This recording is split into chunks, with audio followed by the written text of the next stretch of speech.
housing, some of the mobility options, and the parks resources allocation. During the last meeting last week, before the city council took it up this morning, the CPC voted to delay or recommend a delay in the adoption of the Complete Communities Plan 14-1. Uptown was the lone no vote in that vote. That was consistent with other community planning groups in the area, though. North Park had voted no in a prior meeting, and some other groups had voted no in prior meetings, but not everybody was there last week. In regards, though, to how that all played out, the city council today approved two of the three elements of the complete community strategy. So they approved the housing component, they approved the mobility component, and they did not approve the parks component. So time will tell what staff and the new administration and new city council want to do on the parks plan moving forward. So that's the highlights on the CPC. We did get a request, and I did want to mention this to everybody and get feedback. We did get a request from the downtown community planning group. I don't remember what their official name is, from the chair of that group. They have been forming a D3 mini CPC, I guess would be the right word, with Golden Hill, North Park, downtown, and I don't know if Old Town is part of that or not. And they've invited Uptown to join that group. Supposedly, and maybe Chris Ward might be able to speak more to this, they've been meeting with Chris Ward's office on a semi-regular basis, particularly around the Complete Communities program, and we're able to have some influence in getting amendments or changes at the staff level through on the Complete Communities that were of concern to those groups. And so moving forward, I think they want to continue this partnership. The sense that I got from the email from the person downtown is that there are issues that are unique to the urban CPGs that maybe are not as relevant, or maybe have a different of opinion than the CPGs in the more suburban areas of the city. And there might be a value in providing direct feedback to our elected officials through this consortium. And so I'm definitely interested in participating in this, but I wanted to get the feedback of other folks before we were to commit to this one way or the other. So those are my two updates.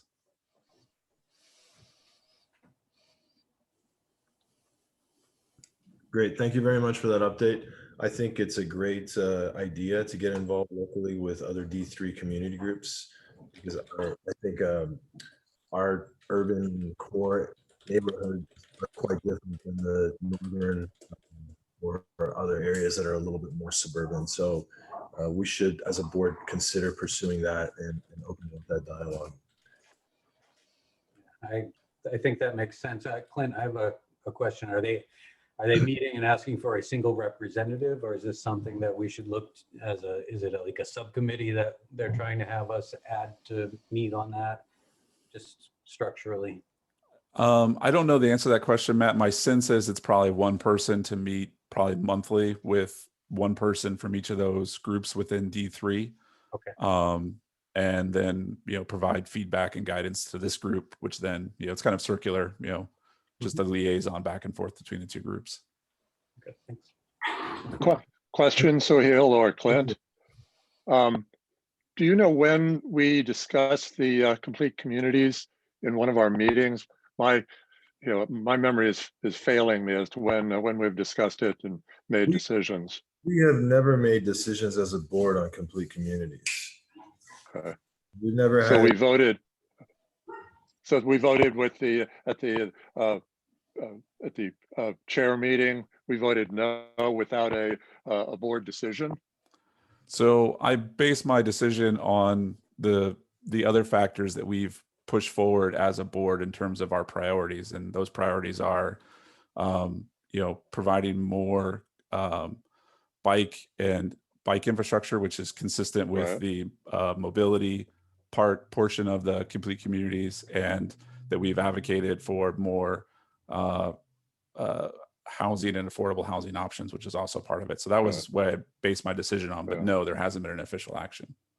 Yeah, it would have been nice for the city to have come to us, a couple of times. We had a lot of canceled meetings, so we did have opportunities to discuss this and provide feedback.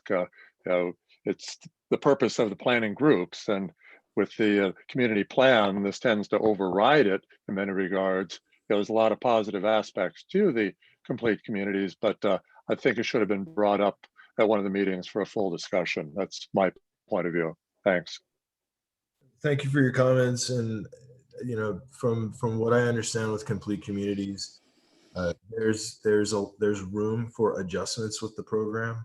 So they've got rules in the program that allow a visit every year annually to make adjustments to see what works, what doesn't work, et cetera, et cetera. So it's not a closed book. All right, it looks like Councilman Ward is here. So let's shift back to our public comments and let Mr. Ward make some nice comments for us.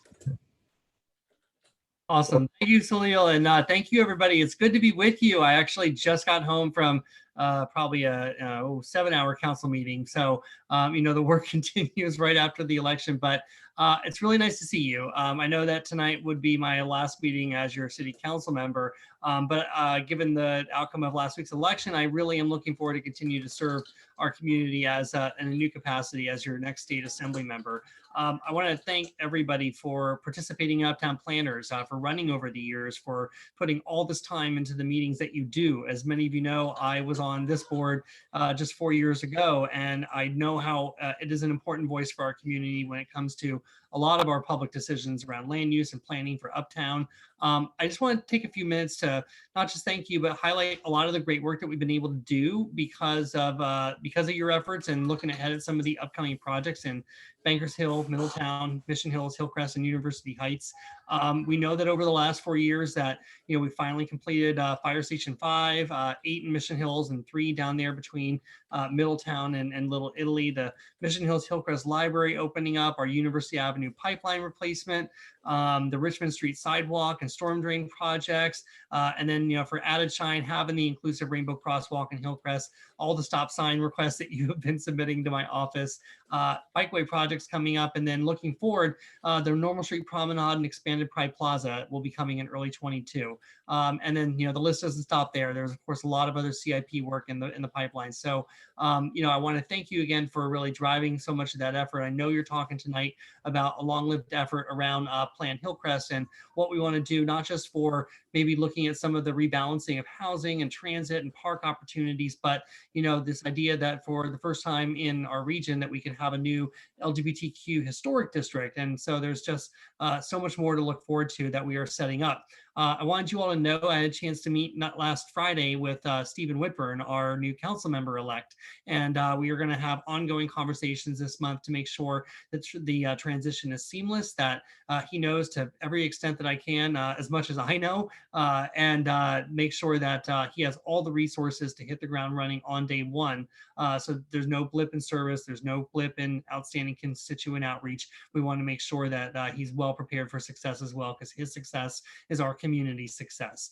As always, even though I get this exciting opportunity to go to Sacramento, and it's going to be a hard year, I know that the signs that we have with our state budget are really stressful, especially with some assumptions for federal assistance that did not come through in the last couple of months. And, we're still got some inaction in Washington, D.C. at the moment.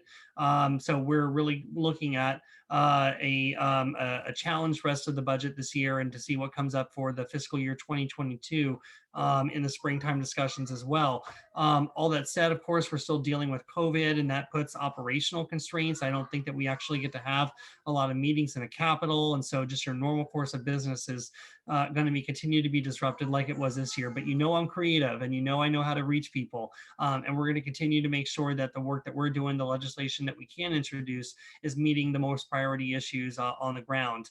I also know that as some assembly members know, like Todd and Tony Atkins, that at the end of the day, it is about our neighborhoods and our constituents. And we're going to make sure that we're setting up an office that's responding to all of our most pressing constituent needs. I'm already working with his team to make sure that any outstanding cases will always be attended to, because some of them roll over that first week of December after inauguration. But whether it's help that you need with getting covered California insurance, or your EDD unemployment claims, or something that you saw at the DMV, on and on, that is the role of our district office, to make sure that we're cutting through that red tape and we're getting those state services out to you. So my job is going to be to make sure that we're looking at a lot of existing revenue streams that could be on the chopping block, and really protecting those, whether they are some of the homelessness dollars that we have tried to put to good use, and really make sure that we're expanding permanent supportive housing opportunities here, whether it's some of those direct homeless service dollars, or certainly education funding that is going to be dire in the coming year as well. I'm really up to it. I really am looking forward to this, but I'm never going to forget where I came from, starting with you all, and certainly making sure that we stay in active communication is going to be a strong value in my office. So thanks for the time, not just tonight, but thank you for the time in the last 4 years. It's really been an honor, and I am very much looking forward to the time ahead with you. Great. Thank you, Mr. Ward, and congratulations on the election. Congratulations. Thank you. Thank you. All right, ladies and gentlemen, that concluded our public comment. So Hugh, Yes, sir. may I ask Chris a question? This is Bill Smith. Hi, Bill. Please. Hey, Chris, listen, I just quickly, I'm very concerned about the status of the DMV project. I would like them to try to find a way to do a mixed use project and keep, I assume, keep their business here.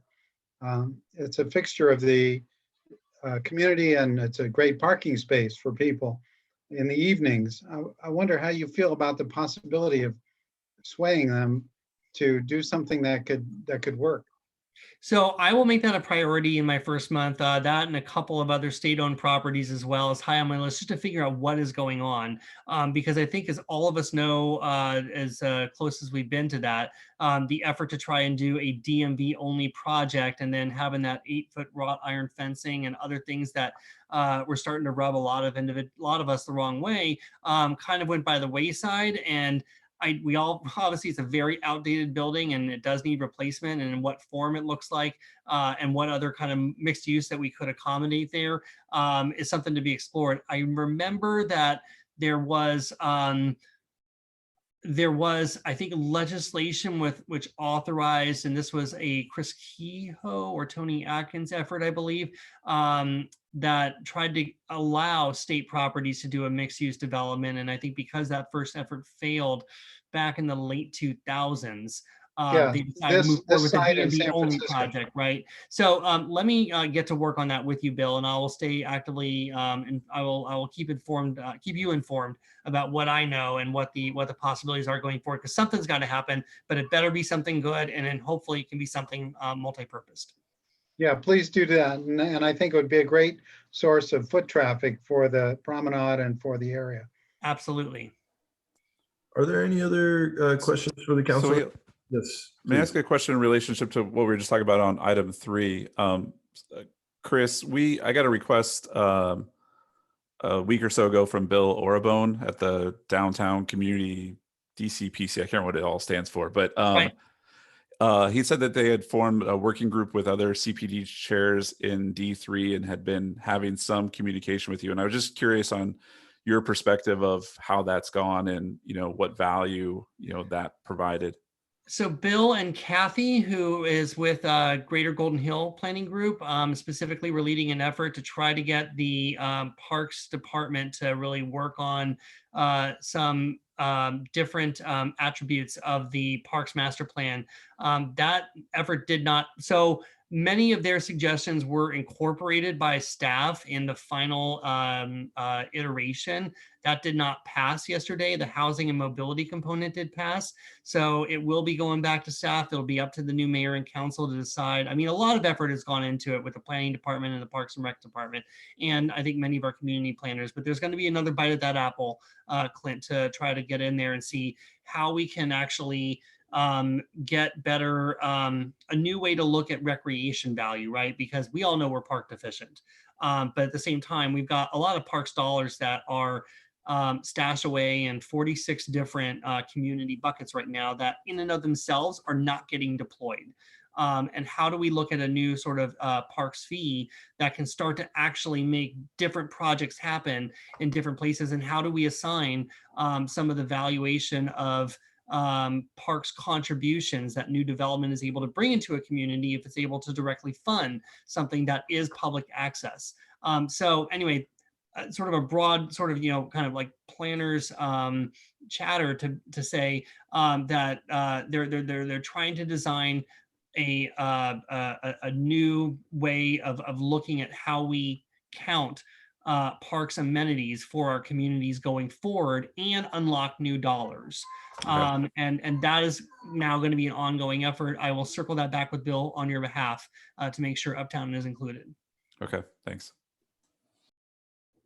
Great. Are there any other board comments or questions for Mr. Ward? How about anyone from the public have any questions for Councilman Ward? Michael, let me know if there's anybody.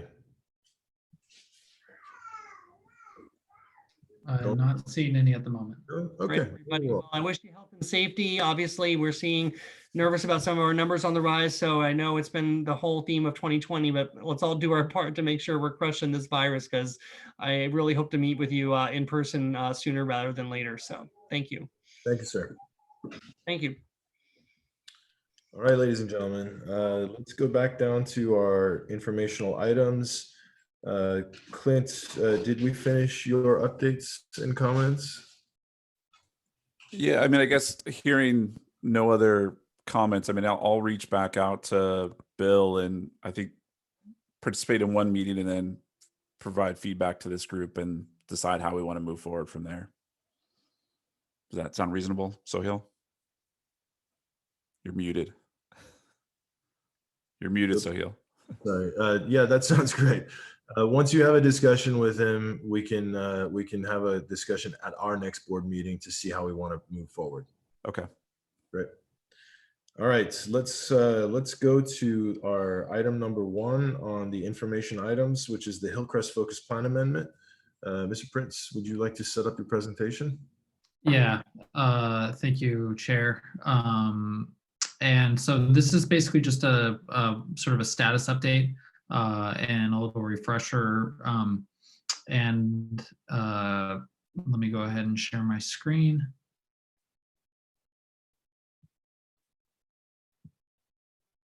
Okay, can everybody see the presentation? Seeing some nodding heads, so good to go. So just wanted to provide an update. For those who don't know, my name is Michael Prince, Senior Planner with the Planning Department and the Community Planner for Uptown. And so for the Plan Hillcrest, which is a focused amendment to the Uptown Community Plan, we have 5 primary objectives for this effort: to celebrate the legacy of the LGBTQ+ community, create public spaces, strengthen connections, make it easier to get around the community, support local businesses, and address our housing needs. And so through this community plan amendment effort, we hope to achieve all of these objectives.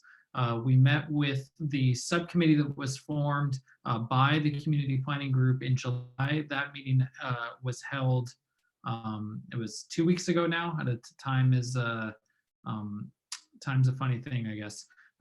So we had our first subcommittee meeting at the end of October to review input and discuss some of the focus areas that have been established through this effort. So just to provide a little bit of a recap, the proposed amendment would amend the community plan for the broader Hillcrest neighborhood as well as the medical complex neighborhood. I should note that this does not include all of the land within Hillcrest, nor does it include all of the land within the medical complex neighborhoods, but it does include substantial portions of both of those as outlined in the community plan. We want to address the broader areas to identify mobility and public space enhancements that create connections within the community, as well as address our housing needs. And as the council member mentioned, explore the opportunity for historical resources and a cultural district centered around the LGBTQ+ community. So the documents that we've released to date, which are on our website, planhillcrest.org, include a community survey report where we had nearly 800 people respond to questions about where we should identify opportunities for improvements around a whole host of issues within the community.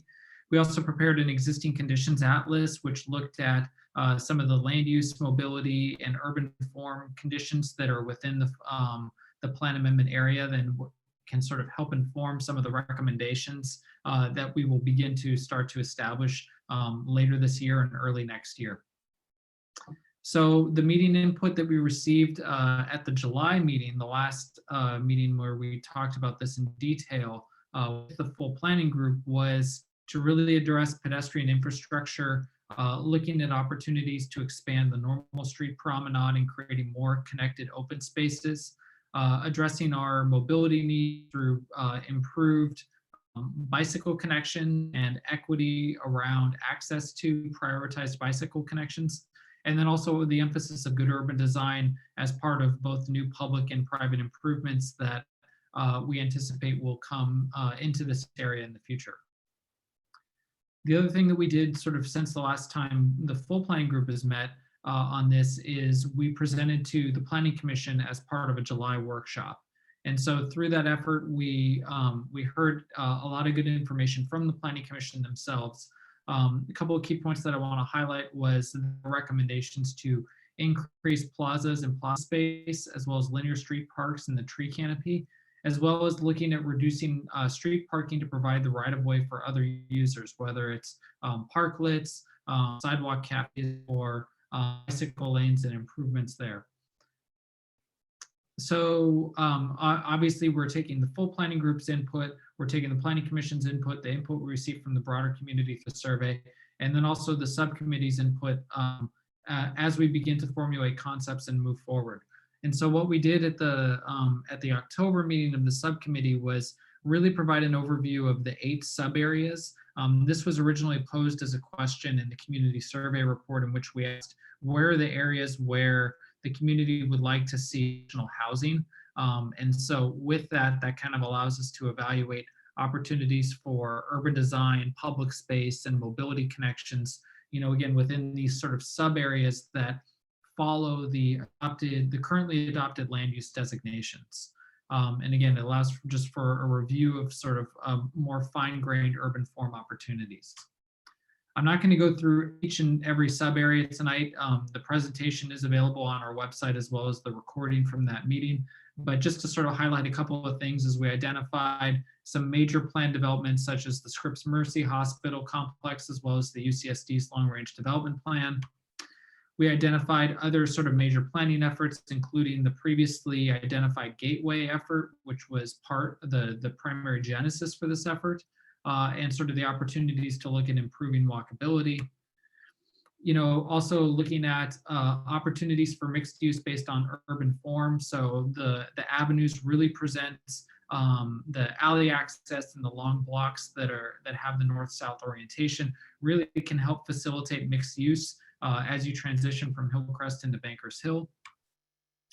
And then sort of building on the planned improvements that are being done by other agencies. So SANDAG's planned mobility improvements for the 4th and 5th Avenue bikeways, the cycle tracks that are currently under construction, sort of evaluating how those will improve bicycle access and how we can enhance access to and from those connections as well.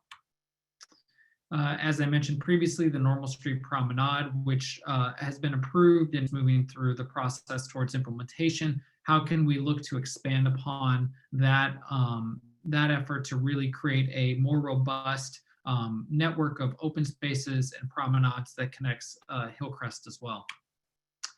And finally, looking at connections adjacent to University Heights and downtown through mobility improvement along Park Boulevard, and looking at adjacent lands that are next to North Park as well.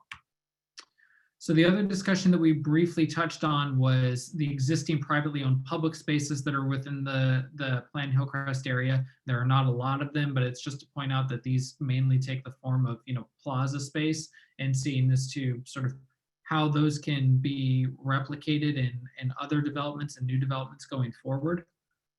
The other topic that we really had was centered around the recent involvement of outdoor dining in the right of way and the development of that that program and that permit process to allow for cafes and restaurants to continue to operate given the current pandemic and the current state of emergency and regulations as it pertains to indoor dining. What that really represents is an evaluation, or the ability for us to evaluate how has this use of the right of way, which is different from what was previously allowed, where it was primarily dedicated for parking and emergency access vehicles or temporary, delivery space. If we utilize that space for gathering opportunities and looking at the opportunities at sort of either in expanding outdoor dining or augmenting that with more parklets, is that something that should be pursued further? And how does that really relate to other opportunities for public space improvements? So there was a discussion amongst the subcommittee members and the public as to what are the opportunities and challenges related to that moving forward. And then we also discussed, again, as I mentioned, other uses within the right of way. So this could include parklets. We've seen, like the permanent parklet on 30th Street and North Park as an example of the types of amenities that could occur within the right of way. So we just got some preliminary feedback that could at least inform sort of the direction that our team will take as we begin to develop specific concepts and sketches that can sort of outline what the opportunities are and getting feedback on those. So the subcommittee feedback, again, was really sort of identifying sort of the opportunities and the challenges related to temporary dining eateries. I know both Matt and Clint in particular were supportive of those, as well as others on the, who attended the meeting in terms of the use of that public space and the right of way for those opportunities. And so the other thing that we have to evaluate is that there's a key component that we've heard from both the planning group and the community as a whole, is the need to emphasize and strengthen our bicycle connections. So how would that particularly impact the ability to use the right of way to further enhance bicycle connections within the community? And so that's something that we're going to have to look at, not only with our public space planners, but also our mobility engineers as we begin to develop opportunities and evaluate those with the subcommittee. So the next steps in the process are to continue the work on the LGBTQ+ historic context statement, developing public space opportunity areas and concepts, as well as preliminary mobility and urban design concepts. We will do all of this with regular meetings with the subcommittee to discuss these opportunity areas. The subcommittee decided that the third Thursday of the month at 6:30 p.m., I believe, if I recall correctly, was the appropriate time and date to establish the regular meetings that we will likely have going forward at the end of this year and then into 2021. So, the next step in our discussion is to, again, identify public space opportunities and the preliminary concepts, have a mobility discussion in January, and then in February, based on those, looking at how those relate to urban design and building form at the February meeting. And so as we begin to discuss those particular concept developments in this phase 2 effort, that'll ultimately lead into broader engagement with the subcommittee and the community as a whole. We hope to have an online community engagement tool, which has been used as part of our other plan update efforts, to have basically a map-based survey to evaluate and get feedback on the concepts that we develop through this process. We want to release that towards the late spring, early summer of 2021, and then that'll inform the actual draft amendment, which will be reviewed by the subcommittee and ultimately the planning group as we move through that process, again, in 2021 and in 2022. As always, excuse me, encourage you to visit planhillcrest.org for all of our documents and materials on the effort. Our contact information is here. Most people know how to get a hold of me. Shannon Mulderick, who's also working on this, is available as well. And with that, I'm finished with my presentation, Mr. Chair, and happy to turn it over for any comments or questions that the board and the public may have. So before we do that, Roy, are you on this this Zoom call with us? I think you are. I see your iPad. Roy is the chair of our subcommittee. I want to see if he has any comments, you know, as far as the efforts that were made at the last subcommittee meeting, any concerns he may have. Roy, please, can you give us a little update? Yeah. I don't have much to say. I mean, he covered a lot of what we actually talked about at the subcommittee. And I am off location, so my normal computer isn't working so well. That's why I don't have a very good picture. But I don't have any additional comments. That was good. Okay, very well. Do we have any other comments that anyone have any questions for Mr. Prince, or let me know. Otherwise, the next subcommittee meeting. Oh, it looks like Mr. Sisson, you raised your hand. Would you like to make a comment? Yeah, no comment, more of a question, Michael, and maybe this is a silly one, but the connection between the focused plan amendment of Uptown and complete communities that Chris Ward was talking about, I'm sort of getting confused in how all these things are interconnected. And then you mentioned that the Gateway project was sort of the genesis of this thing growing into a bigger part. If you just give me a top line picture of how all these things are connected. Sure, happy to do so. Thanks for the question. So, excuse me, let me take a, apologies. So to start with, when I mentioned the Gateway project, so that was a private effort that occurred toward the end of the community plan update process that was adopted in 2016. And as part of the City Council's motion was to direct staff to consider a specific plan for the Gateway area. And so obviously we evaluated that and what was prepared and recommended by that group as part of that effort. And as we mentioned in previous presentations, the department decided to move and look at a broader area of Hillcrest to evaluate the effort. So it's not just looking at that original Gateway boundary, but the broader Hillcrest and Medical Complex neighborhoods, and address areas that go beyond just sort of a specific plan, level development project, looking at a couple blocks. It's kind of a rambling answer, so I don't think I was very succinct. I apologize. But it's basically just to say that 40-acre area and evaluation and looking at all of the objectives that we need to address, not only our housing needs, but our climate action plan goals and the need for additional public space. Staff determined that a broader area of Hillcrest was a more appropriate boundary to evaluate the proposed amendment.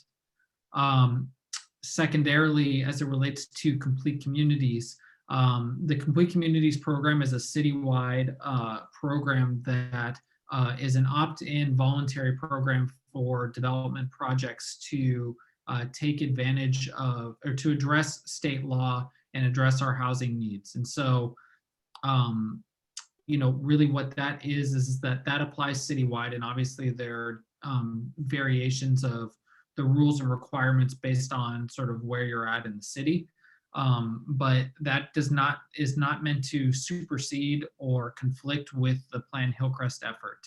It is an opt-in program, and it's, as we say, sort of another tool in the toolbox to really allow for more housing, but also address all of our other needs in terms of not only affordable housing and market rate housing, but also the ability to provide public space and promenades as part of new development.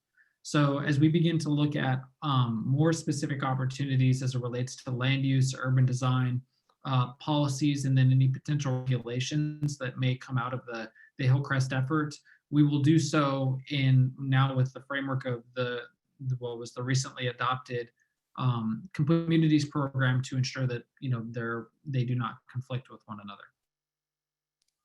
And Michael, if there is a conflict, is there one that supersedes or overrides the other? So that'll be, I can't answer that right now, but the goal will be to not create a conflict. I mean, the Complete Communities is an opt-in program, so it is something that is a voluntary program that development applicants can choose to enter into in which case there are regulations that they are sort of required to implement. If they choose not to implement those, or if they choose not to utilize that program, will be subject to the regulations now, the current adopted community plan and the implemented zones. And then when we adopt whatever amendment comes forward, they will be subject to the regulations of the plan amendment or the Plan Hillcrest effort. Thank you, Michael. Thank you, Michael. Michael, we have a question from Mary Brown. Mary, would you like to Yes, I see that. go ahead and unmute yourself? All righty, thank you. Hi, Michael. That was a great update. Enjoyed that very much. Couple of questions for you. I am a very long-term resident of Mission Hills, Hillcrest area, and I love the architecture of our area. And so I'm just trying to envision how the focus plan amendment will affect that. I mean, are we kind of planning on taking out all of the older buildings and building new development, or will we be incorporating some of the unique architectural styles in the area with our new buildings? So as with all of our efforts, the zoning that we establish will apply to projects on a go-forward basis, and it'll be up to property owners and individual development applicants to decide if they want to redevelop their property or if they want to continue the buildings as they are. There is going to be a component of the historical resources evaluation. So there is the historical resources regulations that seeks to preserve certain historical resources, but allows for a process for that redevelopment, so long as they comply with the regulations and address issues related to urban design and architecture. Sort of a long-winded way of saying that this does not require redeveloped property, and that the policies of the community plan that currently are on the books, as well as any policies that we identify for new development as part of the plan effort, will be addressed through that process, and ultimately it'll be up to the developers to comply with the regulations and the policies to address urban design. So, Mary, we invite you to join our subcommittee meetings for more details involved surrounding this program, and at these meetings you can weigh in with more specifics. Okay, thank you. Appreciate that. Michael, I have Mr. Walsh. I see Matt wanted to comment. Matt, are you there?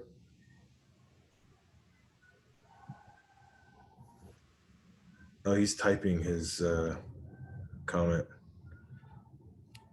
I don't know if can everybody read the group chat? Yeah, I can read that. So I mean, Matt, you're welcome to speak if you want, but if you're not, I can read this. So I want to emphasize that Mr. Prince, on behalf of the planning department, has stated on the record that the impetus for this entire Hillcrest effort is claimed to be from unnamed planning staff deciding that reopening the entirety of the Uptown Community Plan update for Hillcrest and Medical Complex. So, I mean, the only thing that I would say there is in terms of unnamed planning staff would be there's no one individual decision maker in the planning department. It's a collaboration of staff planners, which includes myself, as well as management in the department. So Tate Galloway, who's a program manager, Mike Hansen, who's a director. There are other voices in the room when we evaluate our work program and when decisions are made. So it was really just meant to imply that there's no individual within the planning department who is making these decisions on their own. It's done in a collaborative effort in relation to the direction that we get from the city council, from the mayor's office, as well as from the planning group through all of these efforts. So there are many people who are involved in that. Great, thank you for that response, Michael. All right, are there any other questions or comments for Mr. Prince? No. All right, wonderful. So just to clarify, we have programmed the third Thursday of the month at 6:30 p.m. Wait, excuse me, there was another question. Okay, I'm sorry. Mary McKenzie. Mary, I didn't see you pop up on the, okay, go ahead, Mary. Oh, that's okay. Hey, no, this goes back sort of to the beginning of Michael's presentation. And we were at a different meeting not so long ago, and I raised the same concerns about the Hillcrest plan, and that mobility means something different now than it used to. And that we're talking about pedestrians and the bike lanes. And if you go back and look at the presentation, there's actually no representation of the disabled being considered in those plans. And so if it's not in the back of our heads as we start planning it, we're not going to see it on the ground. So I just wanted to reiterate that, just that little bee in your ear. Thank So you for thanks. Mary. I appreciate the hard work you guys do. Thank you so Yeah, much. let me respond to that, Suhail, if you don't mind. Just wanted to emphasize, because yeah, this point came up multiple times, including from Mary at the subcommittee meeting, and I apologize for neglecting to mention that that was a key component of the discussion, was ADA accessibility and mobility for all members of the community. But it is something that I can tell you, we had a discussion with our mobility engineers and in our debrief following the subcommittee meeting. So it is absolutely a component of the process that we will evaluate going forward. Obviously, there's the strict requirement of ADA accessibility in the letter of the law that we are required to follow through our effort and development projects are as well. But also the broader spirit of how does this reflect all persons being able to access the community. So again, I apologize for neglecting to emphasize that point, but it is something that is a key factor in our evaluation going forward. No, but you should emphasize that. Yeah, that's Thank no. you. Yeah, no, thank you. That's a good point. All right. That's great. So I appreciate everybody's comments. And as I was mentioning, the subcommittee meetings will be held every third Thursday at 6:30 p.m. We will make sure we post that ahead of time for public notice. Please attend. This is very important. It's great to get everybody's involvement. All right, Michael, we're going to move down to information item 2, which is also an item that we need you to present. This is the Uptown Planners election procedures discussion. So if you'd like to give us an update, that'd be wonderful.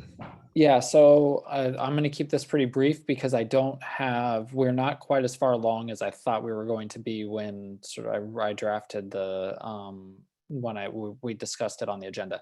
The short answer is that our planning department staff, in this case, it's myself and Tate Galloway in particular, but there are others in the department who are working with all the communities to evaluate opportunities to allow for the elections at the March 2021 timeframe.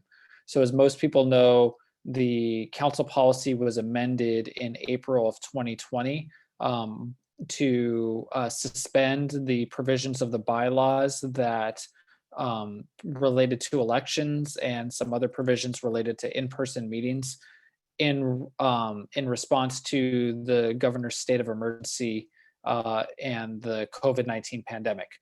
So obviously we are still in the midst of the pandemic, but we understand that we are adapting to that with these online meetings, and we want to allow groups to move forward with an elections process that allows for not only just filling of normal seats, but for groups. Now, this doesn't totally apply to Uptown because of the robust sustained membership, but some other communities have seen vacancies that have occurred.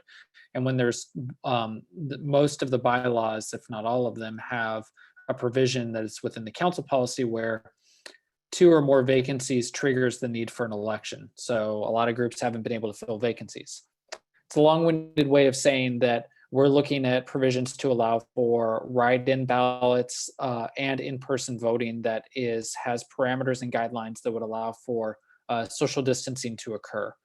So the actual provisions and the recommendations that would occur through that process are still being vetted. So I don't have those yet, but we do encourage groups to begin to consider forming an election subcommittee for members who are not up for election, so that those can be vetted like on a community by community basis, and we can be ready to plan for and have safe elections in the March timeframe. Thank you for the update. Do we have any questions for Michael on this item? Just raise your hands. I can see. Well, Oh, yes, sir, Mr. Mulaney, go ahead. yeah, I'd like to comment on that. I think our bylaws say we're supposed to put together an election committee in December, so we probably should do that. Correct. That was sort of the point that I wanted to emphasize, and Tom said it more succinctly than I. Thank you. Any other questions or comments for Mr. Prince? I see Lou's. Please. My question is the group that's first, I'm not clear on the group who's working on this to make a recommendation that will be a consistent approach for all the planning groups. And the second question is, I don't know if this has happened in other planning groups as it has in ours, but some meetings have been canceled. We haven't had the same number of meetings in a year as typically happened in the past. And there are things in the bylaws about how many meetings people have to attend and keeping track of who attends what meetings. How will that be addressed, or is that part of what will come in your recommendations, is how to address those differences these days? Thank you. Yeah, thank you. In terms of the group who's working on it, again, it's planning department staff, so I don't want to make it seem like it's something more illustrious than it is. But we will be consulting with the city attorney's office as we sort of evaluate these as well. And yes, that's a good point. In terms of some groups, there have been a number of meetings that have not been missed, and the provisions in terms of who can qualify for the ballot. So those are all of the things that we're sort of evaluating and looking forward to, or looking at, I should say. And so I don't have a specific answer other than those are factors that we're considering, and we will, if we have something ready for the December meeting, we will present that to the group for discussion and consideration then. Thanks. And is that how it's going to work, that your group or the group that you're part of in the planning department will come and after consulting with the city attorney is coming up with recommendations, and then each group will decide whether or not to follow that, or are you going to try to get all the groups to agree, or is this something that will go to the goal is to how that's going to work? Yeah, sorry, I didn't mean to talk over you. I was just going to say that the goal is to create a uniform process for all groups to follow. So it will be one where there is a uniform set of guidelines that groups should follow to ensure safe and fair elections, given the current conditions and what we anticipate will still be, the conditions a few months from now.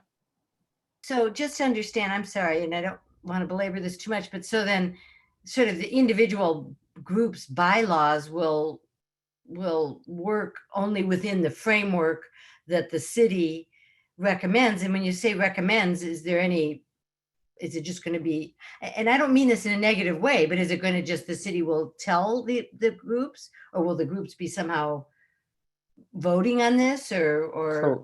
Yeah, so I apologize for sort of the vagueness of my language, and part of that is because we don't have the details specified at this point.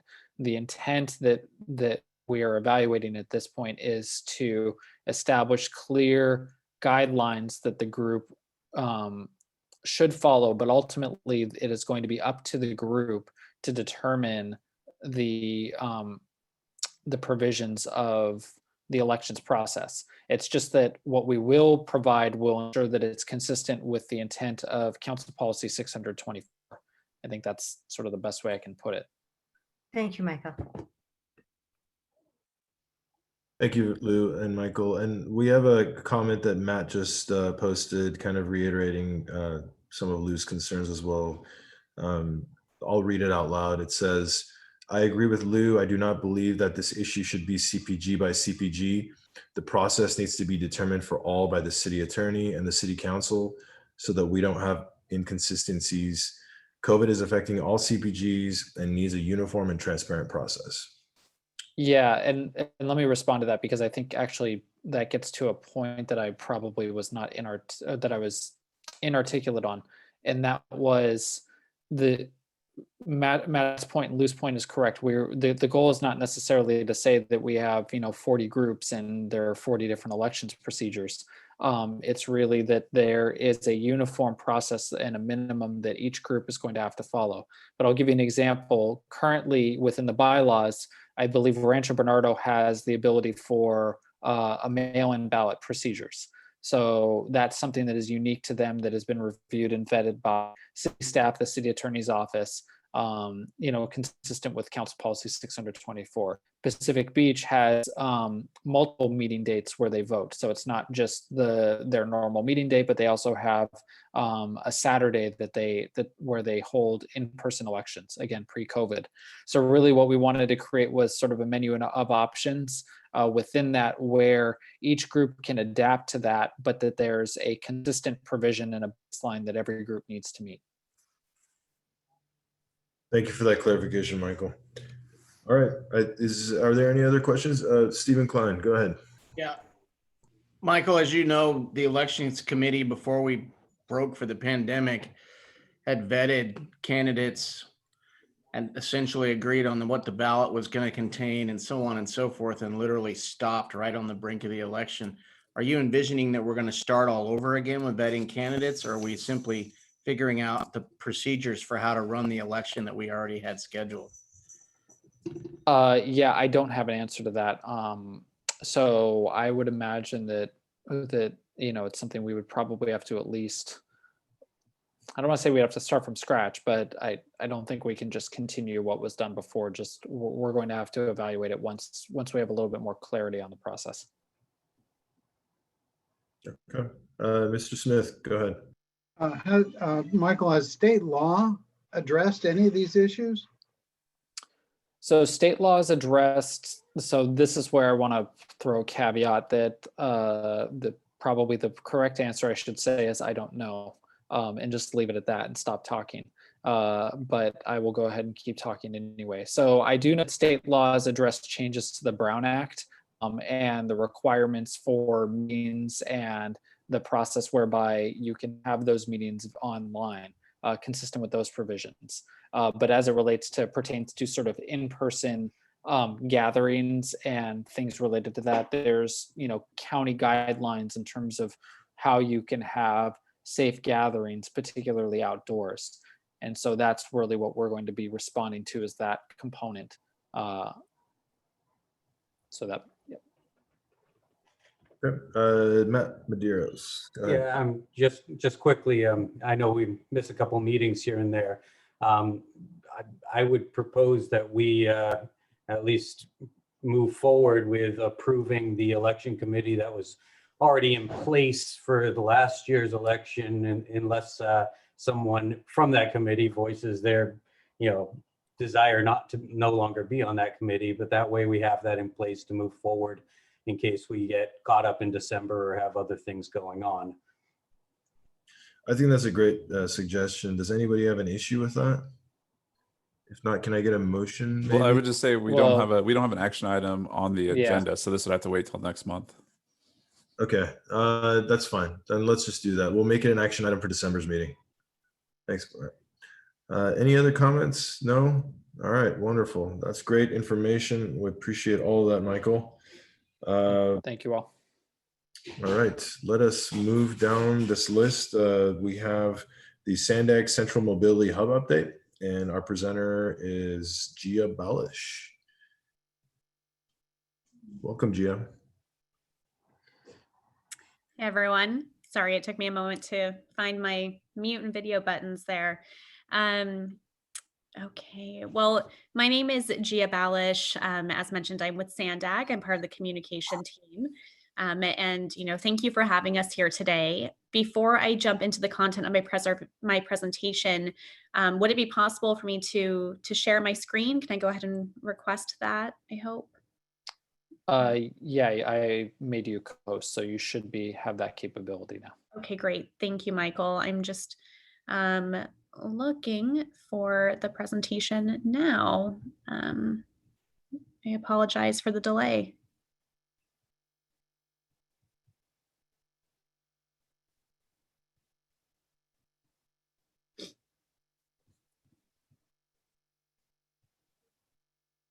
Okay, here we go.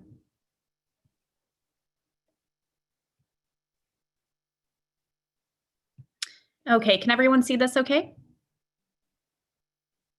Yes, Hopefully. thank you. Okay, thank you. I can't see your faces anymore, so I appreciate that. All right, well, as mentioned, I'm Gia Balish with the SANDAG communication team. So today, what I'm here to speak to you about is our Central Mobility Hub project. Now, on the agenda, it does speak to the fact that, this project, we are working with the Navy for a portion of this project, and I will explain that in more detail. But this project is really going to provide a broad overview of really all the components of the project, which you'll see it goes beyond that, that connection with the Navy itself. So before I jump into the project, I myself have never visited Uptown Planners before. So, again, thank you for having me. I know you are aware of SANDAG, but I thought it might be helpful to just have a quick refresher on who we are. So SANDAG stands for the San Diego Association of Governments. We are a metropolitan planning organization, and we serve as the forum for regional decision-making. We are governed by a board of directors that encompasses elected officials from each of San Diego's 19 local governments. So, of course, a primary focus of SANDAG's is regional planning and transportation issues, but we really do much more in looking at overall quality of life issues for the region. And we do work very closely with other partners, MTS, Caltrans, NCTV, to name a few. So, those ongoing partnerships are very significant to our day-to-day work. Now, we currently have 5 priority projects that are underway. Just to provide you with a very quick overview of the 5 here. So with the Delmar Bluffs project you may hear about, we are in the process of stabilizing the bluffs in the Delmar area to secure the heavy rail that runs through that area. So this is a critical, timely project. So of course, it's a big focus of ours right now for the safety of the community. We also have the Otay Mesa East project, which is looking to improve the border crossing in the Otay Mesa area to improve not only travel across the border, but to provide better connections in terms of international trade and relations with our community south. And then the Midcoast Trolley project, this is one of the largest infrastructure transportation projects in the history of the San Diego region. This is an extension of the trolley Blue Line. So what this project will do is extend Blue Line trolley service from Santa Fe Depot in downtown, where it currently stops, all the way north to the university community. So when this is completed late next year, you'll be able to travel all the way from the US-Mexico border to the university community and vice versa without having to transfer. So, a very significant new connection for the region. And then that brings us to the 2021 regional plan. This is really one of SANDAG's, these are all priority projects, but this is really the project in a lot of ways in that, SANDAG creates a regional plan every 4 years. And this is really our blueprint for the future of the region. So we look at how San Diego is anticipated to grow. We take into account, how transportation should evolve to meet our needs. We look at economic factors, public health factors, environmental factors. So it really is, like I said, a blueprint for our future as a region. And it takes into account far more than just transportation. This upcoming regional plan has 5 focuses within it, one of it which is mobility hubs. So mobility hubs are these centers for connectivity and activity that are really intended to be neighborhood hubs to improve the public transit experience. So one of those mobility hubs that we envision is the Central Mobility Hub, which is what I'm here to speak to you about today. So hopefully that helps provide a bit of context. So what is this envisioned Central Mobility Hub? We see this as being a multimodal transit center that would connect all current and future modes of public transportation. So it would serve as a new hub for all heavy rail, the coaster, Amtrak, Pacific Surfliner, all light rail, so our trolley systems, our bus fleets, rideshare services, any sort of future travel modes that may come into play. So we really want this to be a true central hub for transportation. So it will hopefully, if all goes as planned, improve regional connectivity. And one of the pivotal aspects of this hub is that it would also potentially provide a direct transit connection to San Diego International Airport. So this is something that SANDAG has been focused on for quite some time. This is a decades-long challenge for the region, trying to improve connections to the airport. As I'm sure everyone here is familiar. We live in a large region. We have a very small airport. There's frequently congestion trying to get to and from the airport, and we don't have strong transit connections currently. So this hub is envisioned to be a solution to that long-standing challenge. And additionally, it would serve as a space for the community to gather. As I mentioned earlier, mobility hubs are places of connectivity, but also activity. So picture that the Central Mobility Hub could include retail space, office space, recreational areas, and of course, be a safe, clean, multi-use facility. Now, to provide you with a bit of background on this project. So as I mentioned, airport connectivity has long been a discussion at SANDAG and throughout the region as a whole. Now, in fall of 2018. Stop here for 1 second. We're getting a little glitchy noise with the presentation. So. Oh, maybe I should stop my video in case it's a connection issue. I'm not sure if. Maybe the volume needs to be turned down. Let me see. Because it's more than glitchy. Oh, is it okay? Can we reset the presentation? Maybe like log off the share screen and then. Yeah, I'm so sorry about that. Okay. Let me try one more time.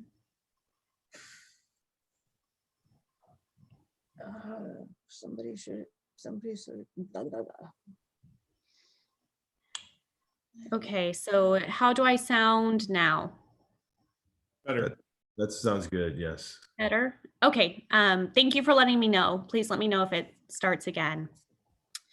So to give you some background, as I was saying, in fall of 2018, the SANDAG Board of Directors, they formed an airport connectivity subcommittee, and they tasked them with coming up with solutions to that airport connectivity challenge.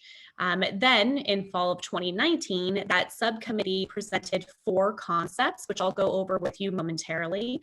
And as a result of that, the SANDAG Board of Directors allocated $50 million in funding for preliminary engineering and environmental processes and reviews. And we're currently in that phase now. So we are conducting that preliminary analysis for these concepts. Now, around that same time in fall of 2019, SANDAG responded to the Navy's request for information. Actually, it happened prior to then. We responded to their request for information to work with the Navy in revitalizing the Navy Old Town campus site, which is home to the NAVWAR facilities. So in fall of 2019, we went into, we signed an agreement with the Navy to actually begin this partnership. So I'll go into more details about that as well, but just to let you know how this all fits together is that we see the Navy OTC site as one potential location for the Central Mobility Hub. And again, I'll go into more detail there. And then as of March 2020, SANDAG also signed a memorandum of understanding with 4 key agencies and organizations here in San Diego. So one being us, SANDAG, the other being the City of San Diego, the San Diego County Regional Airport Authority, and the Port of San Diego. And what this memorandum of understanding means is that we will work together in looking for long-term solutions to large regional transportation and land use projects, one of which being airport connectivity. So, this conversation is quite large. It is very early on. So I'm going to speak to you about, these individual components, but just know that we are working with many partners as we try to, really try to bring this central mobility hub to life. Now, I mentioned that the airport subcommittee came up with 4 concepts. So here, I'll go through the first 2. You can see that these 2 concepts did propose having the Central Mobility Hub be built at the Navy Old Town campus. The first concept shows a proposed underground tunnel that would provide direct connection from the transit center to the airport. The second concept is an above ground people mover that would, provide the same connection, just a little longer of a route being above ground. Yeah, I got to pause you one more time. Let's try something else. Can you take off? I'm so sorry. Take off your video Okay. and keep only your audio, please.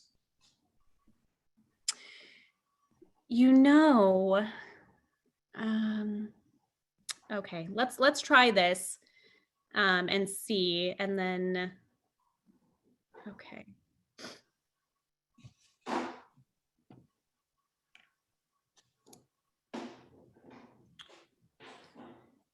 Okay. Let's give that. Hopefully you can hear me. I'll stop you Yeah. again if we notice more glitching, but I apologize. We're all getting a little bit of feedback here. So Yeah, no need to apologize. I'm sorry if it's something on my end. I typically don't have this issue, but I'm sorry. I'm not sure what it might be. So I just reviewed the first 2 concepts, which focused on having a central mobility hub at the Navy OTC site, that Navy Old Town campus. So a tunnel and then above ground. The third proposed concept placed the central mobility hub at what we call the Intermodal Transit Center site.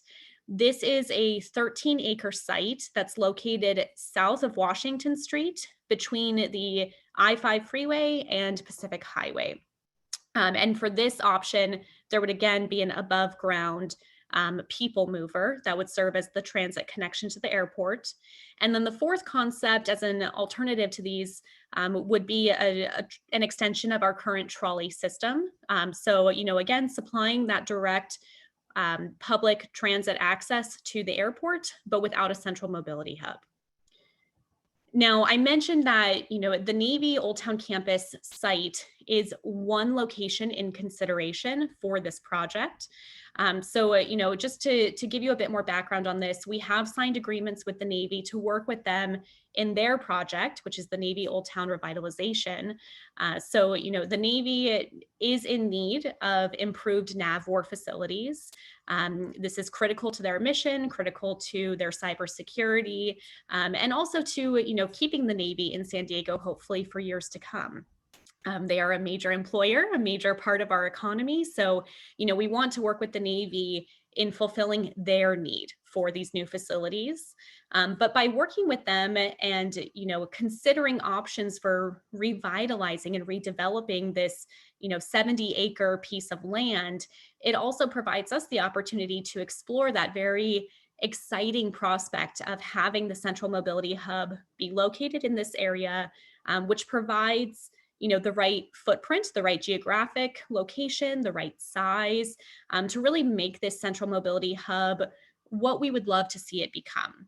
It also allows for potential redevelopment, potential additional development that could include, housing, office space, recreational areas, to really revitalize that 70 acres beyond, just the NAVWAR facilities and even just the Central Mobility Hub. So the Navy is, currently conducting their own environmental analysis through the National Environmental Policy Act, or NEPA. In that review, they're considering 5 alternatives for redeveloping the site. 2 of those alternatives include a transit center. So that's what would potentially become our central mobility hub. We are serving as a cooperating agency in the development of their environmental impact statement through NEPA. Once the Navy completes their review process, we will then conduct our own additional and independent environmental review, but ours will be through CEQA, the California Environmental Policy Act. So we will publish our own environmental impact report through CEQA. And that's for the Central Mobility Hub specifically. Wherever we choose for it to be located, we'll try to determine it through that environmental process. And I've included the Navy's project website here, just in case you want to learn more about that on your own. Now, in case this wasn't, complicated enough, there's another initiative that you do need to know about that touches this project, and that is our comprehensive multimodal corridor plans. This is something that SANDAG also completes regularly, every 5 years, I believe. And this does help us guarantee or become more competitive, I should say, for different forms of funding. What these are comprehensive plans that look at transportation solutions in transportation corridors. So we at SANDAG have identified 12 critical transportation corridors throughout the region, and we are going to be developing these plans for them over the next 5 years. So each of those plans is going to look at solutions for improving traffic and congestion, providing different mobility options, not just, in terms of vehicles, but also, any sort of multimodal active transportation. So improved pedestrian and bicycle paths as well. And of course, there is also an environmental component to reduce greenhouse gas emissions. And one of these plans, one of these comprehensive multimodal corridor plans, is going to focus on the area around the proposed central mobility hub. So this map here shows you the study area. The dark blue is the true study area, and it includes the potential sites for the central mobility hub, as well as the airport. The lighter shade of blue, this shows the surrounding areas that we consider to be areas of influence. So this does include the Uptown community, which is why I'm here today. So even though the project may not, directly be located in your community, there may be some, residual impacts, that could that could be in place. So what we want to do is work with your community and others to, really see how this could impact you, what your priorities are, what your concerns are, what you're looking for. And that's really all going to happen through this comprehensive multimodal corridor process, which will ultimately inform our Central Mobility Hub project. So just to recap, how it all fits together, we have our project at the center, this Central Mobility Hub, but you can see it really does touch many different areas. So it's a potential solution to airport connectivity issues. It is potentially, we're considering locating it at the Navy Old Town campus site. So, in that respect, we are working closely with the Navy in their project. It's also fundamental to our regional plan. And then, of course, these comprehensive multimodal corridor plans are happening concurrently. And then just to give you a quick update on where we are now. So I mentioned we're very early on in this process. What we're continuing to do is work with the Navy and other partner agencies, in all the different components of the Central Mobility Hub project that could potentially make this a reality. So we're continuing to work with those groups that I mentioned in our memorandum of understanding, the city, the airport, the port.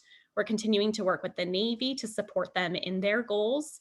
And then, soon we are going to begin working on this comprehensive multimodal corridor plan that I mentioned.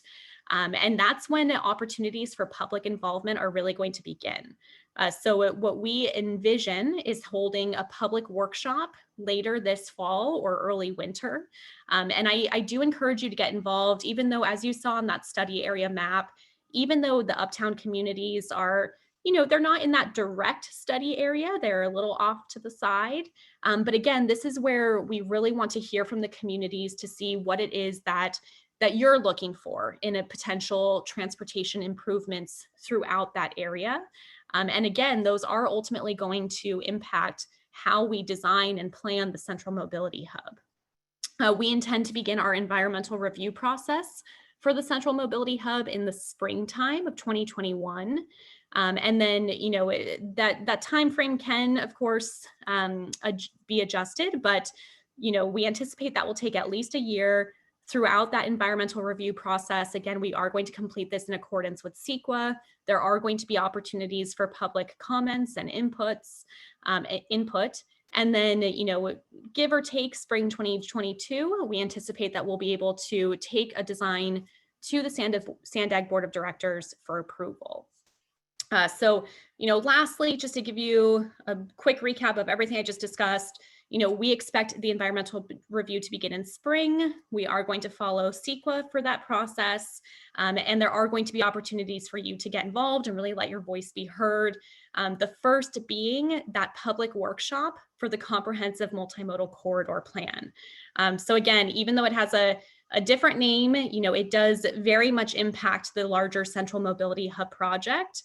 And in itself, it's very significant to the area in that, this could be ways that we start to envision really big changes for, the Midway community, the areas right around the airport, ways that we can really improve this, this area that's so close to downtown and, really the gateway to San Diego for visitors and also just a way to, make everything a bit easier for all of us living here in San Diego and near the airport.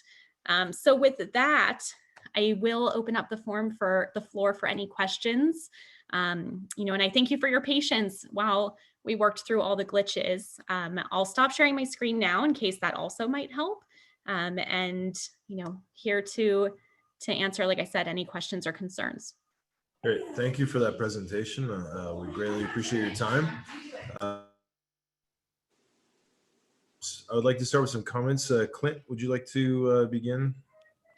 Sure. So last Friday, I met with Kristen Byrne from SANDAG, or I guess one of SANDAG's consultants.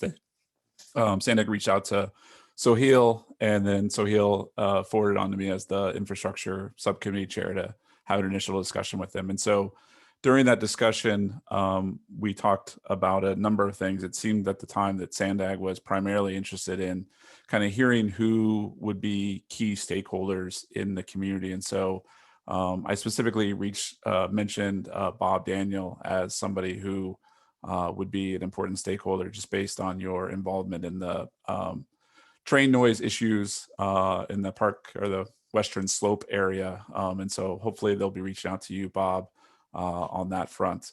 I do know too, they had tried to reach out to Amy and the Bakers Hill community group, and I'm sure they would be interested to hear your feedback as well. I specifically mentioned that that we, have been really focused on the project as being a human-focused project, and so really making sure that there are good connections for pedestrians, bicyclists, and other folks who wouldn't be accessing the site on by their car.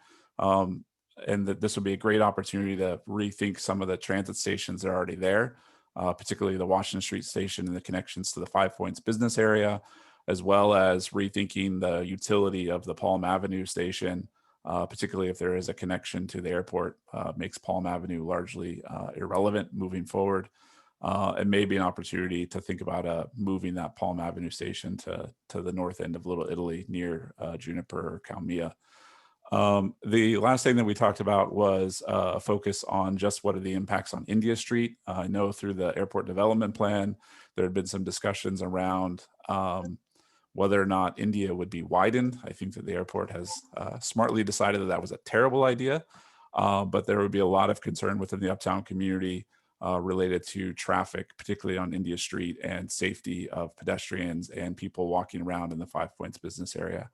That said, I'm going to have to recuse myself from this discussion moving forward for two reasons. One is I didn't realize until after I was talking to the SANDAG consultant that she is actually a sub-consultant through my firm, WSP, who's also involved in the environmental process for this. I am not involved in any of these projects, but just for the appearance of any impropriety, I think that it is best that I recuse myself from discussion. And then also my wife is an employee of SANDAG and highly involved in this project as well. And so I think it's best if I recuse myself from this. And I would recommend to this board, moving forward, that if SANDAG does want to have a liaison on this, that we make our liaison our design review subcommittee chair and give that review, or I guess liaison role to Breer moving forward. So that's my comments, and thank you for letting me talk. Thank you, Clint.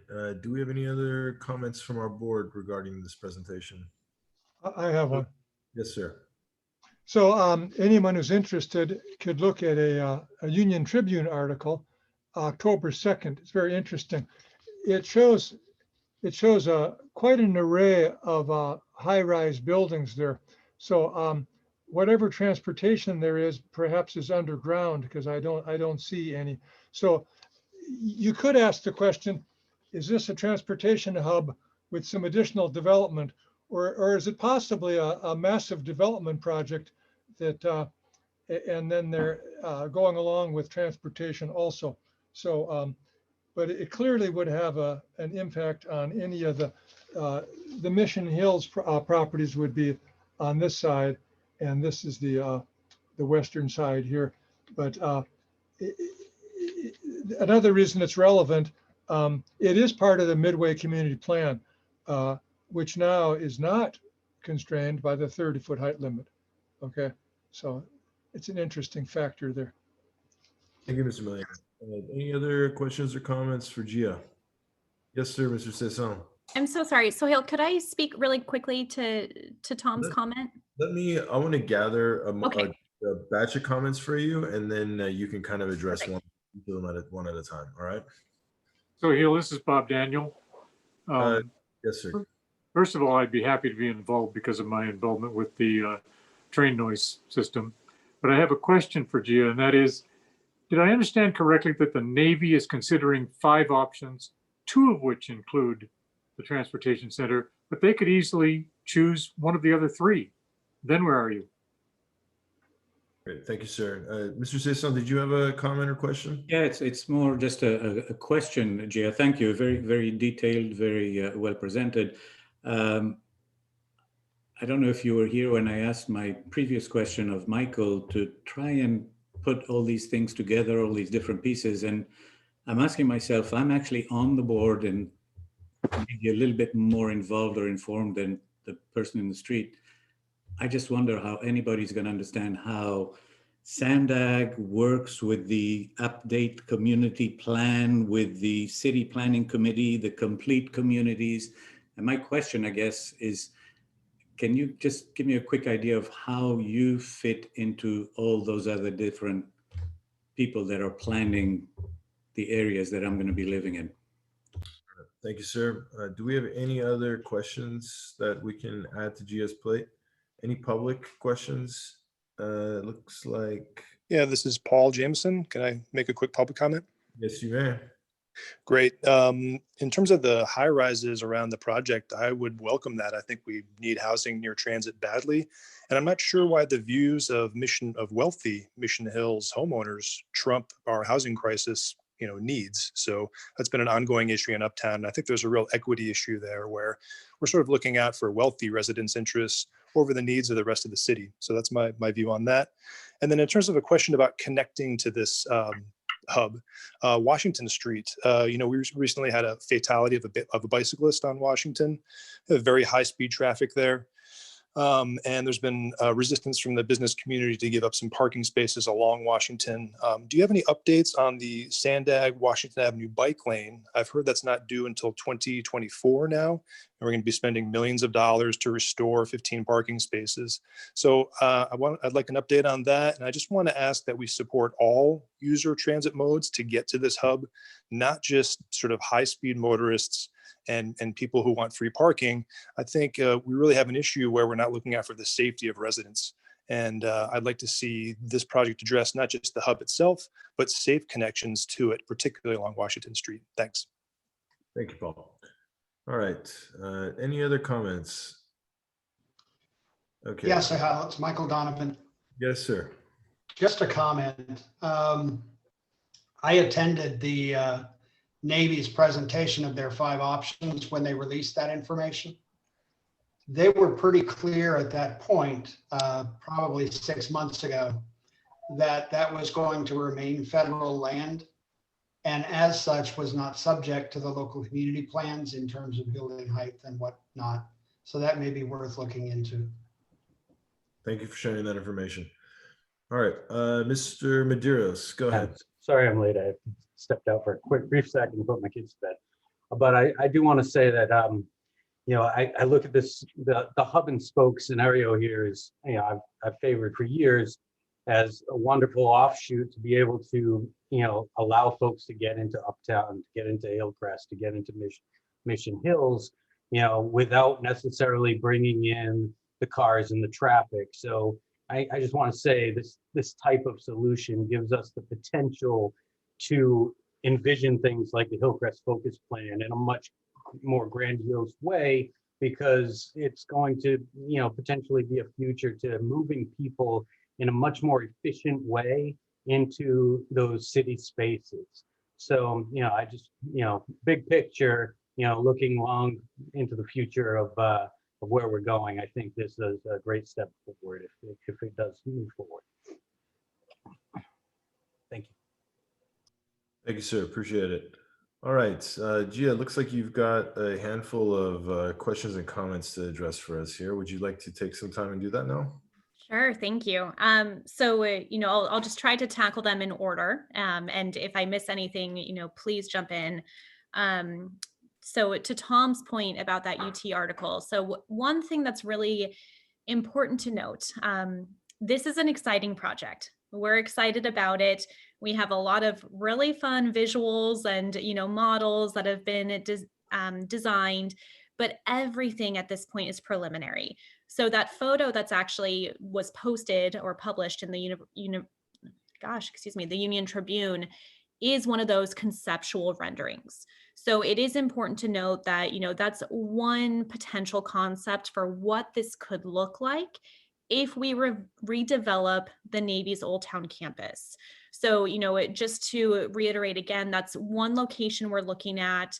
You know, admittedly, it is an exciting prospect for us. It's, you know, a location that is incredibly close to the airport, close to downtown, and 70 acres of prime real estate. I mean, that's something that doesn't happen often. So, you know, we do see that as a really exciting opportunity to be able to work with the Navy, not only in revitalizing the NAVWAR facilities, but for the other potential uses that could come into play. So if we were to construct the Central Mobility Hub in that location, not only would it serve, you know, our needs in terms of being a transit hub, but we are looking at, you know, with the Navy at other exciting ways to redevelop that land. So when you see those, you know, those high rises, you know, quote unquote, that were published, you know, we are seeing, or we are thinking about transit oriented development, you know, office space, housing, recreational areas. But again, you know, this is all very much in consideration. So this is something that the Navy is looking at through their proposed alternatives, through their environmental review process. But, you know, we don't have any set designs just yet. So, you know, it is important to make that distinction. And this actually leads to, let's see, is it Paul's question? I'm sorry, I can't remember. Oh, I'm sorry. No, Mr. Daniel, it's your question. So next one, you know, with regard to what if the Navy chooses one of the other options? So, you know, that's something that we're aware may happen. That's why we're looking at other locations as well, including that intermodal transit center site that I mentioned that's near Washington. You know, ultimately, we're going to work with the Navy regardless of which alternative is selected, because SANDAG is, you know, we are, again, like I said, the metropolitan planning organization here in San Diego. So even if the Central Mobility Hub is not built on the Navy's site, we're still going to have to work together very closely in terms of how that site is redeveloped, how, surrounding roadways might be reconfigured. And that's why in that comprehensive multimodal corridor plan that I mentioned, they're going to be evaluating different concepts. So, they're not only going to be looking at what if the central mobility hub is built at the Navy site, they're also going to be looking at that intermodal transit center site. So they'll be able to develop plans for a few different alternatives that may come to be. Let's see, Dennis, with regard to making sense of all of this, I can tell you as someone who works in the communication department, that's one of my biggest challenges, is trying to, really try to make all of this make sense. I work at SANDAG, I'm in the know, and sometimes it is a lot. There are a lot of moving pieces. So, that is something that we're trying to work on. And that's part of why we're doing this. We're going out to the communities, we're trying to really make this an open conversation. So you can hear from us, we can hear from you. And, in terms of how we're all working together, one thing that I failed to mention is that we are working very closely with elected officials and the different communities as well. So I know the Midway Community Plan came up. We're working closely with the Midway Pacific Highway Community Planning Group. We're working closely with City Council District 2. We want to make sure that anything that we potentially design is complementary to plans that they already feel very passionately about. We're also, keeping an eye on the proposed sports arena redevelopment. We want to make sure that all these pieces fit together very well. And again, that's part of what that comprehensive multimodal corridor plan will do, is look at all of these different ideas that are being considered and look at what the community really needs, wants, doesn't want, and really try to come up with a proposed plan that suits our project as well as the community's individual needs. And I think, the only other thing that I'll speak to, and again, if I missed anything, so Paul, I cannot speak to the Washington Avenue bike path, unfortunately, the bike lane, but I can reach out to one of my colleagues who does work on that project and get back to the group with more information on that, more of an update. I don't work on that project myself, and I would hate to misspeak or present any sort of incorrect information. And, is there anything that I missed? Please feel free to shout it out. No, you didn't miss anything. I think you got all the responses we were looking for. I appreciate that. There is one thing that I'd like to address. I'm being called out by one of our public attendees here regarding a comment he'd like to make to one of our board members regarding the board members' comment. So I will allow him to make whatever comment it is that he's looking for to direct to Mr. Clint Daniels. So feel free to type your comment, Mr. Wallstrom, and Clint will address you accordingly.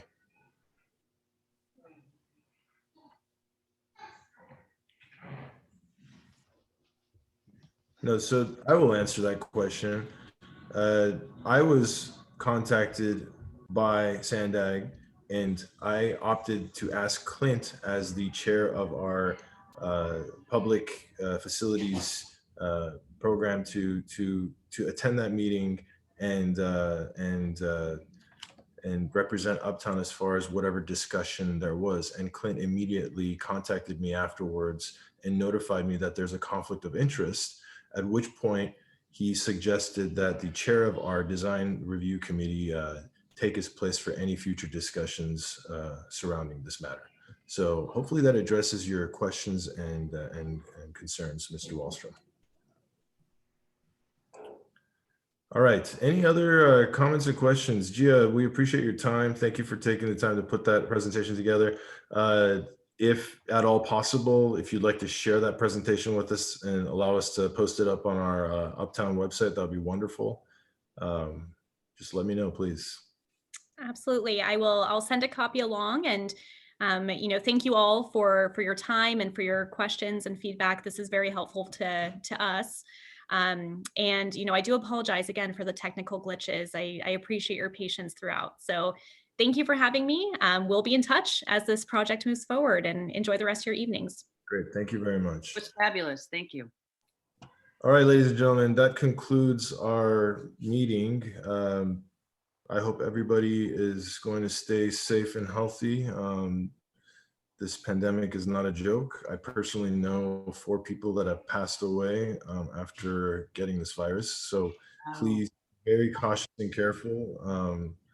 The media, listen to the medical world when it comes to what's going on, please. Anyways, appreciate everybody's time, and I look forward to seeing everybody in December. Thank you. Excellent. Thank you, Cecile. Move to adjourn. Thank you, sir. I second. Wonderful. Have a nice evening, everybody. Thank you. Thank you all.